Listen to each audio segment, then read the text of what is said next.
2 பேரும் ஒண்ணா படுத்து தூங்கியே ஒரு 8 மந்த்ஸ் இருக்கும் sir. All the days night 2 மணி வரைக்கும் விளையாடுறான் சார். டெய்லி நான் எக்ஸ்பெக்ட் பண்றது, என் கூட வந்து ஒரு நாளாவது படுத்து தூங்கேன்டா. இப்பதான் நான் கல்யாணம் ஆச்சு, இன்னும் பேபி எதுவுமே இல்ல. என்ன சொல்ல சொன்னா என்ன சொல்லிட்டு இருக்க? அவன் 2 மணிக்கு தூங்குறானா 3 மணிக்கு தூங்குறானா, நான் மிட்நைட்ல தண்ணி குடிக்கும் போது எழுந்தாதான் எனக்கு தெரியும் அவன் எப்ப தூங்குறான்னு. அப்படி என்னடா அந்த கேம்ல இருக்குன்னு எப்ப பார்த்தாலும் விளையாண்டே இருக்கதா? இந்த கேம் என்னன்னு கேட்டா இந்த கேம் என்னன்னு கேட்டா நைட்டு தூங்க கூடாதெல்லாம் கிடையாது. எனக்கு அந்த ஒரு டைம் தான் வந்து ஃப்ரெண்ட்ஸ் கூட சரி கொஞ்சம் டைம் ஸ்பெண்ட் பண்ற மாதிரி இருந்தது. அவளோட அண்ணன் உங்ககிட்ட பிரச்சனை பண்றேன்னு சொல்லி என்ன பண்ண நெத்தி போட்டுனே சுட்டான் ஓட. இல்லப்பா நான் என்ன கேக்குறேன், கல்யாணம் ஆன இது என்னடா எப்படா நான் சொல்றது? ஐயோ பாவம், அவரே கன்ஃபியூஸ் ஆயிட்டாரு. 2 பேரும் 8 இயர்ஸ் லவ் பண்ணி கல்யாணம் பண்ணிக்கிட்டோம். Unexpectedly same college and same கம்பெனில ஒர்க் பண்றோம். ஆமா. அவன் என்ன சொல்றான், நான் காலையில இருந்து சாயங்காலம் வரைக்கும் உன் கூட தானே இருக்கேன், நான் கொஞ்ச நேரம் எனக்காக ஸ்பெண்ட் பண்ணிக்கிறேன்னு சொல்லிட்டு பெரிய மனுஷங்க பதறி போய் நின்னுட்டு இருக்காரு. பப்ளிக்ல உட்கார்ந்து பப்ளிக்க அவன் ஃபுல் டே என் கூட டிராவல் பண்றதுனால டெய்லியுமே என் கூடவே இருக்க மாதிரி அவனுக்கு தோன்றது. ஆனா அவன் என் கூட இல்ல. இல்லையே, அதெல்லாம் இல்லையே. இல்லையா? இருக்குடா. எங்கடா இருக்கு? இருந்தா படிக்க மாட்டேனா? இல்ல அது எனக்கு புரியுது. நான் கொஞ்சம் கொஞ்சமா நிறுத்திக்கிறேன்னு சொல்லிட்டேன்.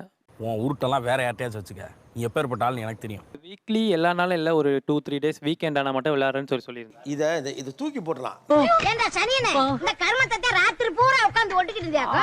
ஆளு முகரையும் பாரு. நான் என்ன கேக்குறேன்னா, does your marriage life is not exciting you more than a game? உனக்கு நான் முக்கியமா இல்ல அந்த பப்ஜி முக்கியமா? எனக்கு பப்ஜி தாண்டி முக்கியம்.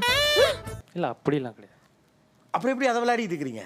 அது சும்மா எனக்கு ஒரு டைம் பாஸ்க்காக தான். அவன் போய் சொல்றான் ரெஃப்ரி, அவன் போய் சொல்றான். அது மிகவும் ஆபத்தான மிருகம். 9 மணில இருந்து 12 மணி வரைக்கும் ஒருத்தன் விளையாடிட்டு இருக்கல, 4 மணி நேரம் நீங்க நைட்ல அதுக்கு ஒதுக்குறீங்கனாவே நீங்க அதுக்கு முக்கியம் கொடுக்குறீங்கன்னு அர்த்தம். ஆமா, மறந்தே போச்சுடா. அப்ப கூட்டிட்டு வா. 8 வருஷம் லவ் ஒன்னாவே ஸ்பெண்ட் பண்றோம் ஆல் த டைம். நான் அவன் கூடவே இருக்கிறதுனால என் அருமை அவனுக்கு தெரியலையோ அப்படின்னு எனக்கு தோணுது. இதை நான் எடுத்துக்கிறேன் உள்ள அப்படின்னா, நண்பர்களை திருமணம் செய்கிற பலர் இந்த சிக்கல்ல இருக்காங்க. 7-8 வருஷம் லவ் பண்றது, அப்புறம் கல்யாணம் பண்றது. அவ எல்லாத்தையும் புரிஞ்சுப்பா. she is my friend, I am married to my friend.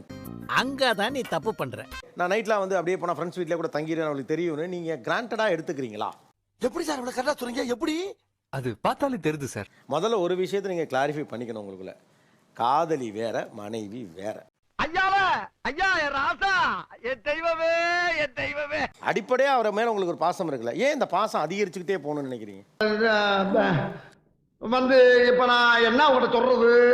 அப்படி இருந்தா லைஃப் இன்னும் எப்பவுமே கலர்ஃபுல்லா ஒரு மாதிரி ஃபேண்டஸியா இருக்குமோ அப்படின்னு நான் நினைக்கிறேன். நினைக்கிறேன் அப்படி பஞ்சாயத்து நினைக்கிறேன். அதை சொல்லு முதல்ல. இப்போ இது திருப்தியா இல்லையா? அவங்க மேல பிரியமா இருக்காரு, அன்பா இருக்காப்ல, நல்லது கிட்ட செய்யறாப்ல, உங்க சொல் பேச்செல்லாம் கேட்கறானுங்க. இப்படிலாம் ஒரு தலைமுறை நான் பார்த்ததே இல்லை. என்ன இப்படி மாட்டி விடுறிய? சுமார் முத்து, உன் வெயிட் உனக்கு தெரியாது. ஏன் அன்பு அதிகரிச்சுட்டே போகணும்? அதுக்கு இந்த எஃபர்ட் எடுத்துக்கிட்டே இருக்கீங்க. தெரியல சார், அது ஏறிட்டே இருக்கணும் அப்படின்னு தான் தோணுது. அது என்னவோ தெரியலடா, உன்னை பார்த்தா தான் எனக்கு அப்படி தோணுது. எவ்வளவு அன்பு வேணும் அப்ப? எல்லாமே நம்ம தான் வந்து ஒரு பிரின்சஸ் ரேஞ்சில் வந்து நம்மள வந்து பயங்கரமா தாங்கணும். அதுல இருக்க முள்ளு குத்தாம அப்படியே தாங்கி தாங்கி தாங்கி தாங்கி தாங்கி தாங்கி தாங்கி தாங்கி தாங்கி தாங்கி தாங்கி தாங்கினது போதும். நம்ம பண்ணும்போது எக்ஸ்ட்ரா ரொம்ப வந்து லவ் இருக்கிற மாதிரி. எதுக்கு எக்ஸ்ட்ரா லவ்னு கேக்குறேன்? ஏமா இப்படி தப்பு பண்றீங்களம்மா? லவ் போதுமே, எதுக்கு சார் எக்ஸ்ட்ரா அது லவ்? பண்ணுனாதான் லவ் வந்து நல்லா இருக்கிற மாதிரி தெரியுது. எப்படி சிக்கிரிக்கம் பாத்தியாப்பா? உங்களுக்கு அவர் என்னவெல்லாம் செய்தால் உங்களுக்கு அன்பு பெருகிக் கொண்டே போகும் என்று நீங்கள் சொன்னீர்களோ, அது எல்லாத்தையும் உங்க கணவருக்கு நீங்க செய்றீங்களான்னு கேக்குறேன். சனியனுக்கு தந்தி அடிச்சிட்டு இனி உன்னை ஆண்டவனால கூட காப்பாற்ற முடியாது. இல்ல அவ்வளோ செய்யறனான்னு தெரியல. சரி, அப்ப நீங்க அவரை கம்மியா லவ் பண்றீங்களா? மாட்டிக்கினாரு ஒருத்தர் இவரை காப்பாத்தணும் கத்திரி, இவரை காப்பாத்தணும் கத்திரி. இல்ல சார், அப்படி சொல்ல முடியாது. சொல்லு, நீதான் தைரியமான ஆளத்தை சொல்லு. இப்போ உங்க கணவருக்கு உங்க மேல அன்பு இருக்கா?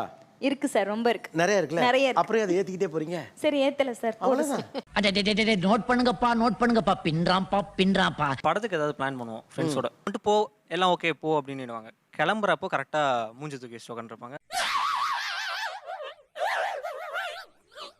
சரி நான் கிளம்பிட்டுமாண்ணா இப்படின்வாங்க. சரி என்ன பண்ணிட்டோம், என்ன வேணாமா அப்படின்னா, இல்லை உன் இஷ்டம் அப்படின்வாங்க. மென்டல் டார்ச்சர்ல நீ எதனா எசுக புசுகா பண்ணிட்டு போய் உள்ள உட்காந்துலான்னு பாக்குறேன் ப்ரோ. சார் அவ பண்ற பிஹேவியர்ஸ் ரொம்ப இரிட்டேட்டிங்கா இருக்கும் சார். நாம வந்து சரி ஓகே பெர்மிஷன் கொடுத்துருவோம், ரொம்ப ஆடுவான் சார். என்ன மொக்கச்சாமி என்னது?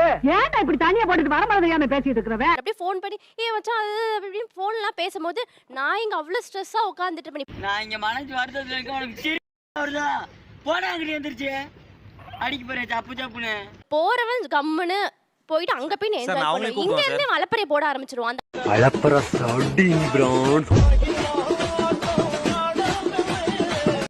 அந்த உலகண்டாது ஒரு சினிமாக்கு போறதுக்கு ஒருத்தர் சந்தோஷமா போக கூடாதா? என்னம்மா நீங்க இப்படி பண்றீங்களாமா? டெய்லி பார்த்துட்டே இருக்கிறன்றதுக்காக நீ வந்து என்னை விட்டு அவங்க இன்னொருத்தவங்கள போகும்போது எக்ஸைட்மெண்ட் அது அப்படி அதிகமாக இல்ல. அப்படி பச்சையா சொல்ல முடியாது, ஒரு யூகமா சொல்லலாம். இல்ல உங்களுக்கு பிரச்சனை நீங்க போக முடியலங்கிறது இல்ல. என்னோட இருக்கும்போது இருக்கும் சந்தோஷத்தை விட ஆமா. இன்னொருவரோடு போகிறதுல உனக்கு அவ்வளவு சந்தோஷமா? சந்தோஷமா நீ ஓனர் இல்லையா? இது என்ன புரியல? வேற என்ன புரியல? அழுவாங்க சார், எல்லாத்துக்குமே அழுவாங்க சார். எதுக்கு அழுகுறாங்கன்னே தெரியாது சார், ஆனா அழுவாங்க. ஒரு வாரத்துல எத்தனை தடவை அழுவாங்க? ஒரு வாரத்துல ஒரு 3 டைம்ஸ் அழுவாங்க சார். இந்த பொண்ணுங்களுக்கு காப்பி போட வருதோ இல்லையா, ஆனா கண்ணுல இருந்து தண்ணி மட்டும் டக்கு டக்குன்னு வந்துருது. இவ்வளவு அழுகிற ஆளு என்னன்னு சொல்லிட்டு அழுக வேண்டியதானமா?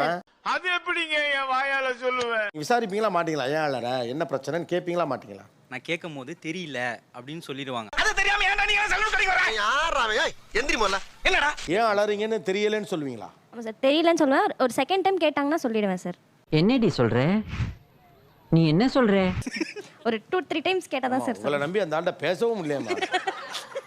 சோப்பா இவங்க கூட போராடுறதே நமக்கு வேலையா போச்சு. அப்புறம் 2 டைம்ஸ், அப்புறம் 3 டைம்ஸ், அப்புறம் நெக்ஸ்ட் டே, அந்த செகண்ட் டைம் நெக்ஸ்ட் டேவா? கேளுங்க சார். இப்ப எடுத்த உடனே தலைவலிக்குன்னு சொல்லிட்டு அழுக வேண்டியதானமா? என்ன சரிதானே? ஆமாங்க. அப்ப சொல்லு. என்ன இது வரைக்கும் எங்கேயுமே வெளியே கூட்டு போகல. எவ்ரி இயர் நாங்கள் பிளான் பண்ணுவோம். இதே மாதிரி இங்கே போகலாம், சிங்கப்பூர் போகலாம், மலேசியா போகலாம், இங்கே எல்லாம் பிளான் பண்ணி பாய்ஸ் நல்ல ஆக்ஷன் பிளாக் மாட்டிருது. ஃபுல் என்ஜாய்மெண்ட் தான். கடைசியாக பட்ஜெட் போட்டு சொன்னோடனே எல்லாம் பிளான் பண்ணி சொல்கிறப்ப இல்லை வேண்டாம், எனக்கு வேணாம், அப்புறம் பார்த்துக்கலாம் அப்படின்றாங்க. அதான் பிரச்சனையே. என்ன பிரச்சனை? பட்ஜெட்னு கொண்டு வந்து நிப்பாட்டிடுவாங்க. ஒரு இடத்துக்கு கூட்டிட்டு போனோட இமீடியட்டா ஏன் வந்து பட்ஜெட்டை இது பண்றீங்க? இது ஒரு நல்ல கேள்வி. பதில சொல்றா. அவனை கூட்டிட்டு போறேன், இது கன்ஃபார்ம். பட்ஜெட்டை நீ மைண்டே பண்ணாத. ஆ. வா என்ஜாய் பண்ணுவோன்னு ஒரு வார்த்தை கூட 17 வருஷத்துல வரலையே. அதாவது ரசாயன கெமிக்கல் என்னப்பா அது பெரிய தொல்லை. காலம் வராதப்பா. ஒரு சின்ன இக்கு வச்சுக்கிட்டே இருக்குது. அவங்களே வேணான்னு சொல்லட்டும் அப்படிங்கிற மாதிரி ஒரு இக்கு வச்சா கண்டு விட்டாளையா, சூச்சமத்தை கண்டு விட்டாளே. என்ஜாய் பண்ணணும்னு பிளான் பண்ணிட்டோம்னா மணி பார்க்க முடியாது சார், பார்க்கக்கூடாது. சாமி உன்னை பத்தி எனக்கு தெரியும். நீங்க 4 பேர் கொண்ட குடும்பம் ஒரு வாரம் சிங்கப்பூர்னு ஒரு பட்ஜெட்டை போட்டு காட்டினா எந்த மனைவியா இருந்தாலும் பார்த்து போடுவாங்க மிடில் கிளாஸ். பயப்படாத, பயப்படாதா. ஆக்சுவலா உங்களுக்கு கூட்டிட்டு போற ஐடியா இருக்கு உண்மையாவே அப்படின்னா, இங்க பாரு என்ன ஆனாலும் சரி, எதை பத்தி நீ யோசிக்காதப்பா. என்னடா சொல்ற? முதல்ல டிக்கெட் போட சொல்லுங்க, மத்த விவரங்களை அப்புறம் சொல்றேன். ஓகே. நம்ம எல்லாம் ஃபேமிலியா ஒரு தடவை போகணும் அப்படின்னு நீங்க சொன்னா கிளம்புங்களா மாட்டீங்களா? கண்டிப்பா. ஆ.